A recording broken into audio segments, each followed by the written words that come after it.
Hi, we've got some really big business moves happening this week in the theme park industry, so let's talk about them. First one that's getting all the big attention, SeaWorld has launched an unsolicited bid to buy the Cedar Fair theme parks. Cedar Fair, they own Knott's Berry Farm, Canada's Wonderland, Cedar Point in Sandusky, Ohio, Kings Island, a bunch of other regional parks around the country.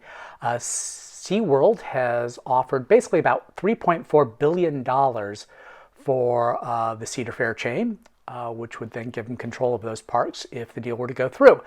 Cedar Fair has acknowledged it, says they're taking a look at it, but they've turned down takeover options before a couple years ago with Six Flags, so we'll see how it goes. The big news here is that this is apparently an all-cash offer, and looking through SeaWorld's financials, I don't see that they've got $3.4 billion on hand. So it looks like they're going to be they would have to take on some debt to make this deal work. And if you're a theme park fan who has been following this industry for any length of time, it makes you nervous when you hear about theme park chains taking on billions of dollars of debt, particularly for takeovers, because that is the mess that ensnared Six Flags a decade or so ago. Going back into theme park history here, if you want to just kind of dive into this for a little bit, the Six Flags parks used to be owned by Time Warner. That is the reason why they've got the rights to Looney Tunes and DC, all those Warner Brothers properties. Well, in the 1990s, Warner Brothers decided it wanted to get out of the theme park business. And it found this small company out of Oklahoma called Premier Parks that decided it wanted to grow up and buy Six Flags. So it was basically kind of a leveraged buyout type of situation. They borrowed a ton of money, bought Six Flags off of Time Warner, changed the name, so Premier Parks became the new Six Flags, and they just kind of languished underneath that debt service for years until finally, Dan Snyder, who owns the Washington football team, now I guess they're going to be the Washington Commanders, or Washington Commies for short. I don't know if they really thought about that. But anyway, Six Flags ended up in bankruptcy. They've emerged from it, and they're doing a lot better financially now. So much that they were actually able to make a takeover bid for Cedar Fair a few years ago. That didn't work, but again, everyone's been slammed with their valuations because of the pandemic. I think that's why SeaWorld is jumping in right now. They want to show Wall Street that they are they're an acquirer and not an acquiree, that they're still a big fish in this pond, pun maybe sort of kind of attended, and maybe try and get a bargain price in here. But I don't see it happening, but stranger things happened on Wall Street. Now people are now kind of talking about, well, if any companies could be a takeover target, who would be able to buy who? And I know a lot of people have mentioned Merlin.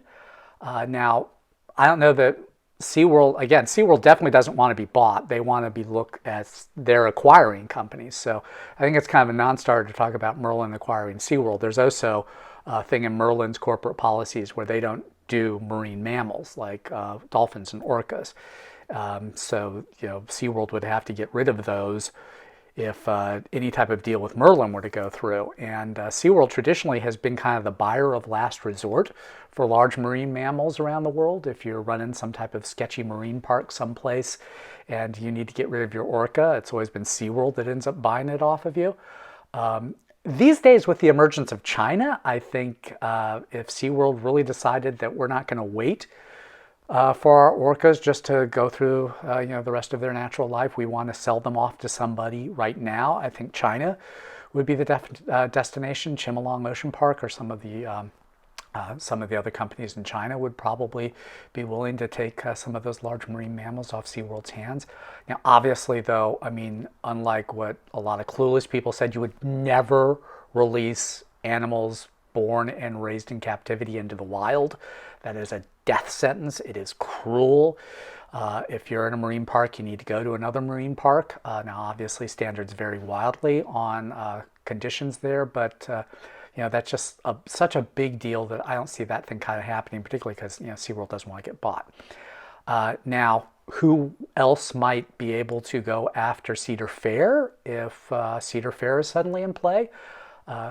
Six Flags made their play before. I don't know if they're really in a position to make a play again.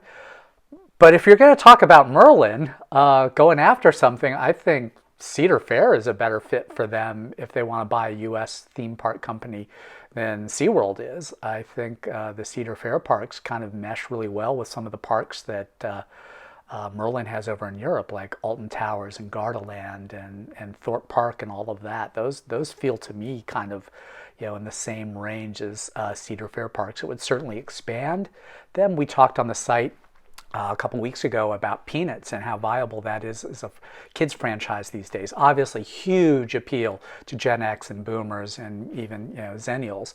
But how much are kids really into Peanuts? Well, kids are really into Lego. And if Merlin were to buy Cedar Fair, maybe they could change over some of those Camp Snoopy, Planet Snoopies into Lego Kidlands in a lot of those theme parks. It would give them expansion into a lot of other markets. The one where they would still have overlap would be in Southern California.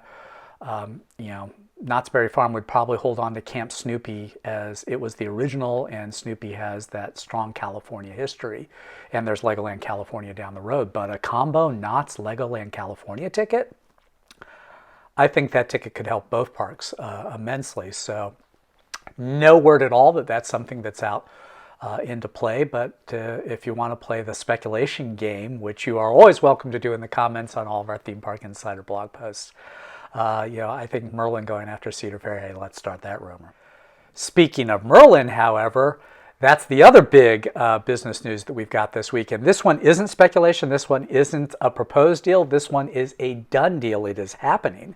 Merlin has announced that they are outsourcing all food and beverage at, I believe, 7 of their parks, including Legoland California and Legoland Florida in the United States, plus some other parks in the UK, to Aramark.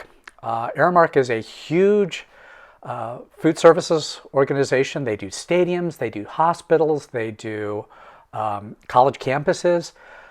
Now, I guess they're getting into theme parks with taking over all of the food and beverage operations at the 2 Legoland parks in the U.S. In the UK, that deal is going into place in the next month. U.S., they're going to take an extra year, so it's supposed to close by March of 2023. What's going to happen is all those food and beverage employees who currently work for Legoland, California and Florida, New York is not included in this. They're not going to work for Legoland anymore. They're not going to be Merlin employees or model citizens, as they call them, which I think is an adorable name for theme park employees. They're going to have to go work for Aramark. Now, Aramark has said that they will offer them, comparable compensation packages, but I mean, are they going to have the same type of employee benefits that they currently have as Legoland employees? Will they get into the park for free? Will they get discounts? All that sort of thing. I don't know. That's all still up in the air, but I think it is a huge deal to think about. Really major parks like the Legoland parks outsourcing an entire division. I mean, parks have long had third-party specialty vendors come in for merchandise and food. That's no big deal. Parks have outsourced back-of-house food operations before. I think even Disney has had Aramark in doing like cast member cafeterias in the past. But for customer-facing, front-of-house, on-stage, food and beverage operations to turn it all over to a company like Aramark, that's a really big deal. Now, obviously, I've said before, I said this on my TikTok and on my Instagram reel, absolutely love the Legoland theme parks. I think if you've got elementary age kids, Legoland is the place to go. They are the best at this. They're even better at Disney at targeting specifically for elementary age children and their families. But honestly, other than, I've had some good barbecue at Legoland California in the past. There's the Granny's apple fries that are kind of their signature thing. Otherwise, I don't really think about food at Legoland. Not really a strength of those parks. Does going to Aramark improve things? Does it make it a step down? I have no idea. We'll see how it is. But apparently Merlin has decided that they don't want to be shouldering the direct expense of trying to elevate the food at those parks, that they would rather outsource that to somebody who is an expert in that area. And that's why Aramark's coming in. Aramark's play to the current employees is that you'll have more opportunity for for growth and promotion in food service working for Aramark than you would for a Legoland park, which is certainly true. I mean, you could move up in that organization onto stadiums or college campuses or whatever. I don't know how many people currently working for Legoland and food and beverage are really looking to climb the corporate ladder that way. I mean, obviously, if you want to climb up through theme parks, you're going to have to make a lateral move, either to a different department now at Legoland or moving on to like some other local park, SeaWorld, Knott's, Disney, what have you. But it's going to be really interesting to see what happens to those model citizens if they get a good deal with Aramark, and see what this happens with the quality of food service in those parks. So lots of stuff happening on the business front right now.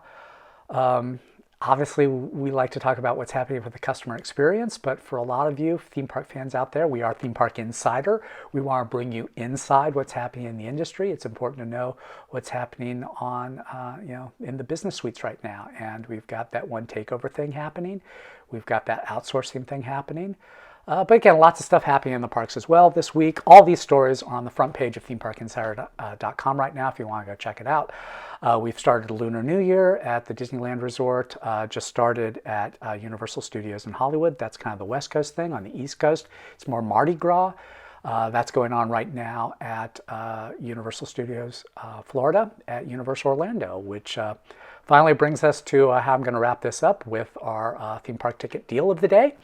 That again comes to us from the Universal Orlando Resort, which is offering 2 days free if you buy a 3-day ticket. You can get that deal right now on themeparkinsider.com. Just go to the page, look for that Buy Tickets link, or underneath the Buy Tickets link, you'll see a direct link to Universal Orlando tickets. Just click on that and you can get all the deets on that one. You can use those tickets between now and middle of December. So if you just want to buy and lock that in for a summer vacation later on, certainly can go do that. So again, all this news we're reporting right now on the front page of themeparkinsider.com. We're going to keep bringing you all the news that you need to stay abreast of what's happening inside the theme park industry. So thanks for watching.